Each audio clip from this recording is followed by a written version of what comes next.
Welcome back, Loam lovers! We are super excited to announce that this vlog series is going to be one of us going on our cross-country road trip to all of our favorite soils. So thank you so much to everybody who donated to make this possible.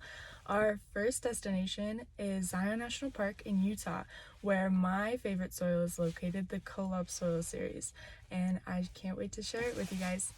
The Loam soil is different than the burnt fork and Camilla soil in two very distinct ways. The first is the red color that you can see here. This is caused by anaerobic respiration of iron-breathing organisms in the soil that have been uncovered, which you can't find in the other two soils who have aerobic respirating organisms. It also has a lot less plant available water than the other two due to the sandy texture of the soil. Despite this, it is similarly used in agriculture, mostly as rangelands because of the grasses that grow there, which is similar to the burnt fork and Camilla soil, which are also used in agriculture, but in different ways. Today we're on a road trip to the Bitterroot Valley of Montana, just south of Missoula, to visit the Burnt Fork Soil Series. It's a pretty interesting soil series. Some of it's located there on my grandparents' place, where we raise cattle.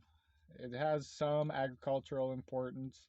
It's not a very common soil, with it being only 11,000 acres or so. And all of it's there in the Bitterroot Valley. So it has 5, 6 layers, however you want to see it. It has an A, BW, BK1, BK2, BCK, and then a C underneath. And that's rated down to 152 centimeters, so 4 or 5 feet about.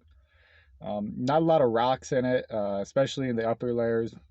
Very few rocks. You get some down lower in your BCK, up to 40%. Water-wise, it's sitting all right. I mean, this last year has been different. Average, it has about 0.21 meters of plant available water, or about a foot, give or take. I definitely say this last year would have been different.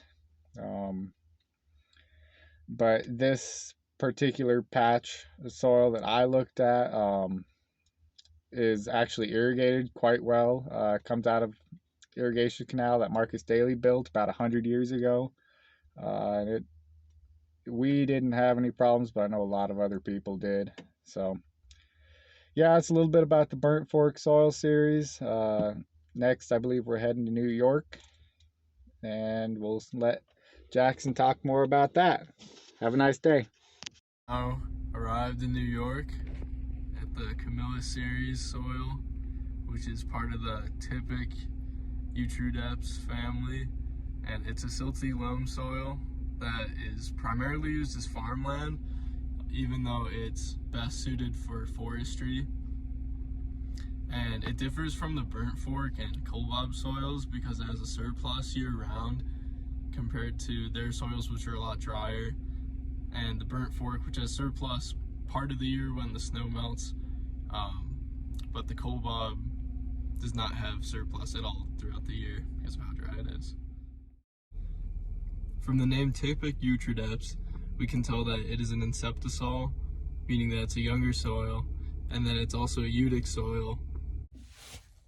Well, that concludes our trip to all of our favorite soils across the country. We are so glad you guys could join us through our vlogs, and catch us next time on Loam Lovers.